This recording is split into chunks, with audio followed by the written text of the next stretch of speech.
So I'm going to show you how to use the North Shore Library scanning kit. This kit can be rented for in-building use for 2 hours. It is really intended for specialized scanning. So think photographs, fragile historical documents, slides, film negatives.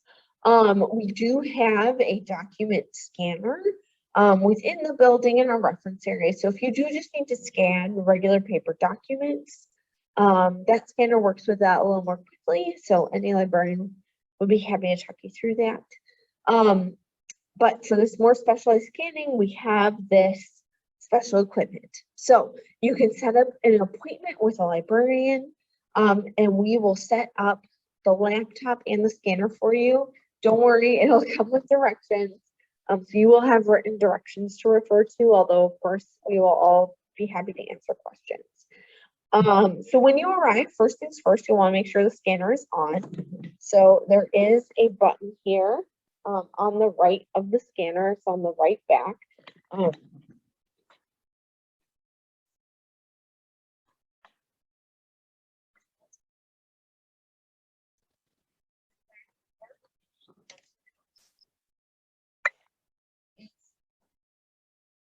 Make sure that's and it is. So we can go ahead and get scanning. So the next thing we'll need to do is open up the software on the computer and set up our scan. So I'm going to go ahead, share my screen, and show you what that looks like. So we are going to open up this Exxon scan. From here, you can see there are a number of different settings. So I'm going to talk you through the decisions that you are going to make depending on what you need to scan. And there is going to be a lot of information in the handout because you may need different things depending on what you're scanning. So it's really just all about making choices depending on what you need. So you are pretty much always going to stay in this professional mode. That's what's going to give you control over the scan. And as these are more specialized scans, it's gonna help with that. So like I said, your handouts will have different charts to help talk you through the different decisions you'll need to make in order to do the scan. So first things first, I am going to have to pick this document type here. So we have reflective, and that is for photos or documents. And then, versus film, which we'll get into later. So document source, that's always going to be our document table. That's referring to the scan. So auto exposure type. So if I was scanning a photo, I would click photo. I'm going to be scanning a document, so I'm going to keep it document. The next thing here is going to be what type of color image you're doing. And there's a chart on page 6 of our directions that goes through what you need. So, and what each one needs. So I know based on this chart that for a color, color photo or document, a 24-bit color is gonna work great. If I was gonna do a professional printing, I would maybe choose this 48-bit color, but since I'm not, I'm gonna stick with the 24-bit color. So here's the other decision you have to make, and that is here what's called the DPI. So DPI stands for dot per inch.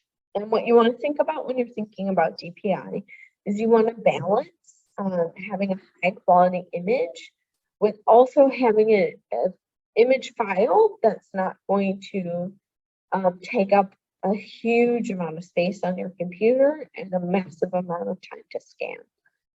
So we have a chart also on page 6 in the directions that kind of talks you through the different DPI ranges. Generally, nothing bad is going to happen if you choose a larger DPI. If you choose a really small DPI, like 50, your image is probably going to be a bit blurry.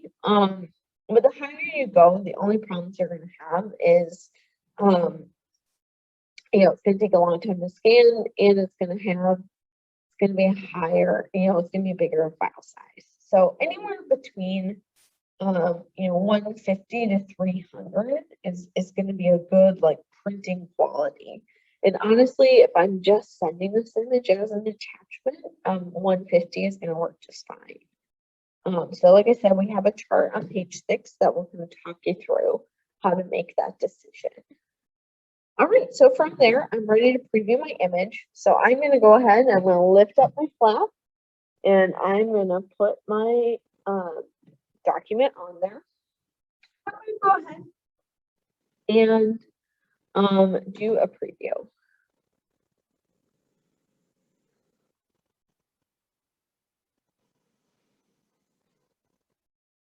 All right. So I can see here, this looks good. It does look a little big. So I'm going to use this marquee tool here to say, and it already knows that it can already recognize that there's this image here. So I've got it highlighted with my marquee. Now I'm going to go back here and I'm ready to click scan because this looks good. And honestly, if it doesn't look how you want, you can always try again, hit preview again. That's always an option. So you really, once it looks good, we can hit that scan button.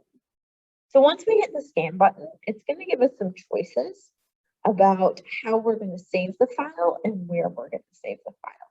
So I have it set up here to save the file to my desktop. If I wanted to change that, like let's say I had a USB drive, you click that browse and you can pick where you want it to save on this computer. The next thing is going to be the name here. You can always change that. And it's designed to just go up in number. So that way, if you were scanning a bunch of things in a row, it would keep them in numerical order. But you can always change that. Next is going to be the file format type. So you can see here there are some options. Generally, for an image, we would suggest a JPEG. And there is a chart in your directions on page 8 that go through the different file types you'd want to use. If you are scanning something that will need to be like professionally printed, you could consider a different image type called a TIFF. That's going to be a much like higher quality image, but most of the time you're not going to need that high quality, and it's going to be a really, really big file. So a JPEG is usually a nice balance of image quality and what we call compression. Which is just going to mean that your image isn't going to take up like your whole desktop's worth of space. And like I said, there's a chart there on page 8 in our handout to help you think about that. So, but I know I want a JPEG and I want to save it to the desktop. So I'm going to go ahead and click OK. That sounds good. And that's going to start the scan. And you can see it can take a minute. And then my scan is going to show up here. And it looks good. It looks how I want it to look. So great. So I'm going to go ahead and scan that, close that up to scan our film strip. First thing we have to do is actually set up the scanner to be able to scan film. So we need to take out a part of the scanner and actually set a tray for the film strip to be put in. So the first thing, so before you're scanning any of the film, you're going to need to take out this portion of the scanner. I'll show you what it looks like.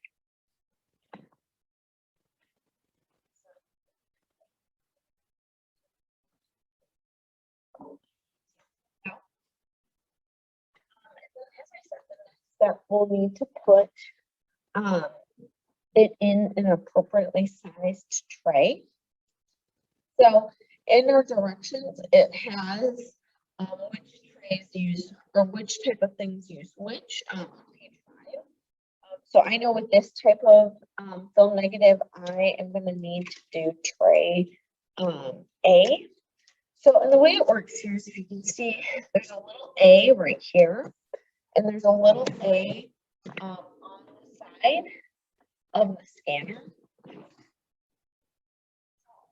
To do is just match those in there. So I'm going to put A onto A here.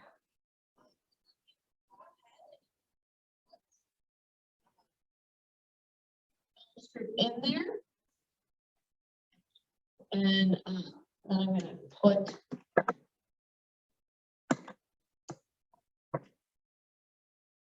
the little, I don't know what you would call this, the thing to keep it in place on there.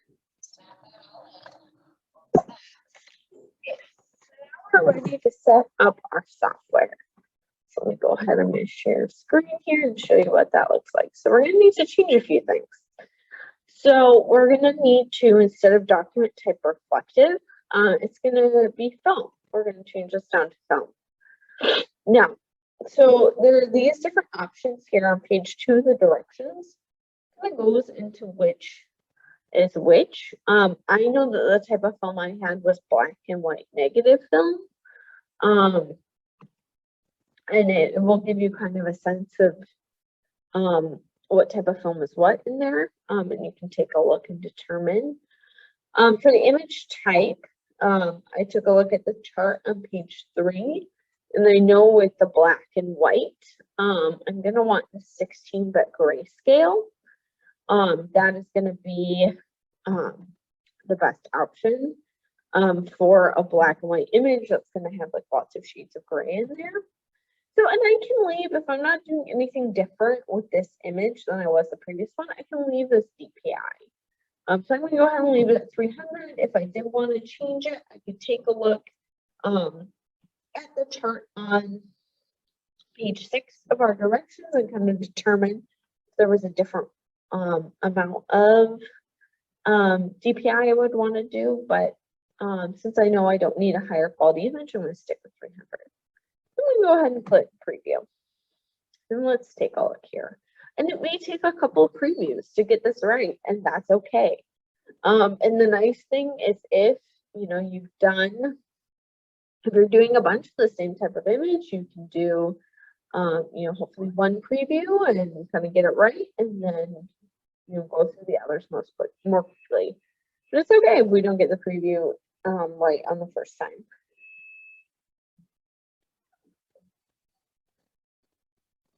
All right, so these actually look pretty good, and it should automatically detect the different type of images or the separate images. Okay, so these look good. So I'm going to go ahead and I'm going to click the scan button, and again here, we're telling it where to save. We have it set up to save in the desktop.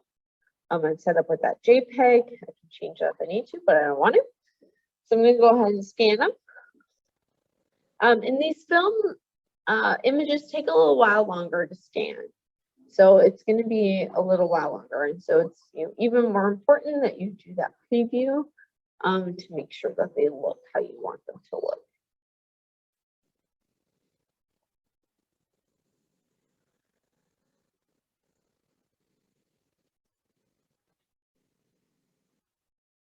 And page 5 of our directions kind of goes through the nuances of each different type of film and film negative or film strip, so you can see kind of the different quirks with those.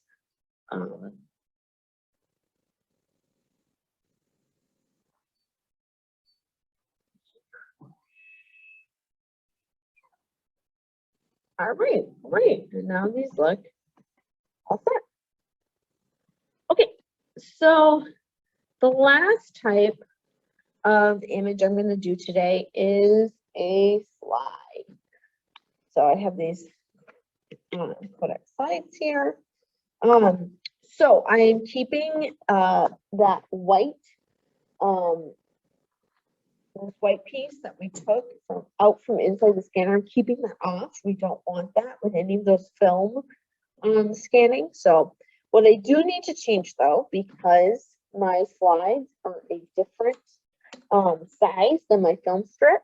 So as I said, you can take a look on page 5. That's going to tell you what frame, which of these frames here you need for different images. So after looking at page 5, I know that for the slides, I need C. So that's going to be the other side of the same frame. So I just take a look for this letter C. And now it's a simple process. Oh, fell off. That's okay. So I'm going to match up this letter C with the C on the side of my scanner. So you can see here, there's C, I'm going to lock them into each other. And now I can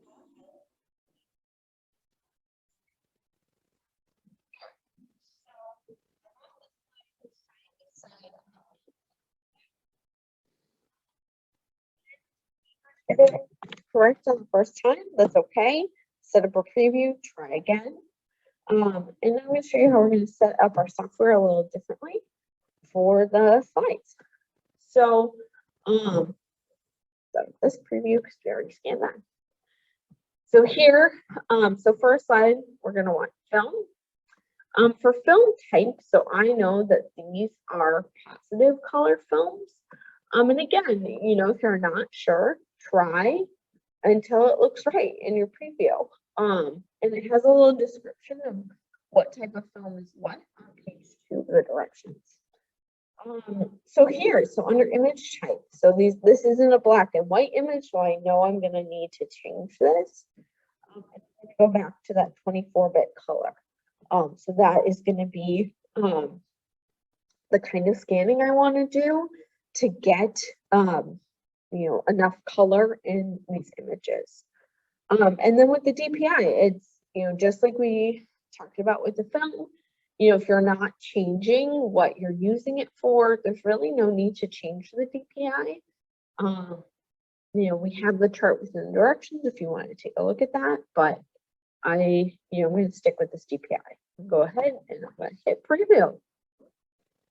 And like I said, if these don't look right, if they're backwards, you can always change things and try to preview again.